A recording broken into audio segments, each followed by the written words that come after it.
पती कामानिमित्त काही दिवसांसाठी घराबाहेर गेलेला असताना सुरक्षिततेच्या आणि नात्यांच्या विश्वासावर घरात राहणाऱ्या एका निष्पाप सुनेवरच तिच्या सासऱ्याने केलेला अमानुष अत्याचार आणि त्यानंतर घडवून आणलेला निर्घृण गुन्हा संपूर्ण तालुक्यात खळबळ उडवणारा ठरला आहे. तर याआधी चॅनलवरती नवीन असाल तर आत्ताच गुन्हेगारी जग या चॅनलवरती सबस्क्राईब करा. कारण ज्या घरात मायेचे, संरक्षणाचे आणि नात्यांचे बंध असावेत, त्याच घरात विकृत मानसिकतेने कसा भीषण चेहरा दाखवला, याचे हे विदारक उदाहरण ठरले असून मिळालेल्या माहितीनुसार आरोपी सासऱ्याने संधी साधून सुनेला घरातील खोलीत नेले.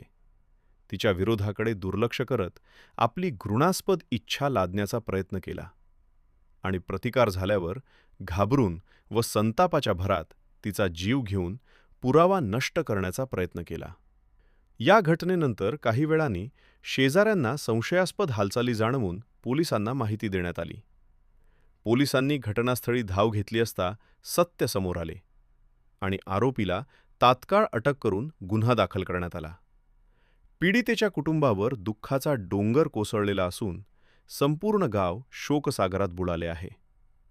या घटनेने कौटुंबिक नात्यांमधील विश्वास तुटण्याची भीती, महिलांच्या सुरक्षिततेचा प्रश्न आणि घरातीलच लोकांकडून होणाऱ्या अत्याचारांचे वास्तव पुन्हा एकदा समोर आणले आहे. सामाजिक कार्यकर्ते आणि महिला संघटनांनी या प्रकरणाचा तीव्र निषेध करत आरोपीस कठोरात कठोर शिक्षा देण्याची मागणी केली असून महिलांनी कोणत्याही परिस्थितीत संशयास्पद वर्तनाकडे दुर्लक्ष करू नये. विश्वास असला तरी सावधगिरी बाळगावी.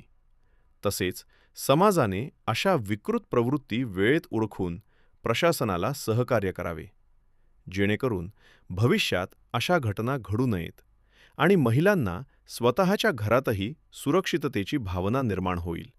हा संदेश या दुर्दैवी घटनेतून सर्वांनी घेणे अत्यंत गरजेचे असल्याचे पोलीस प्रशासनाने आवाहन केले आहे. धन्यवाद.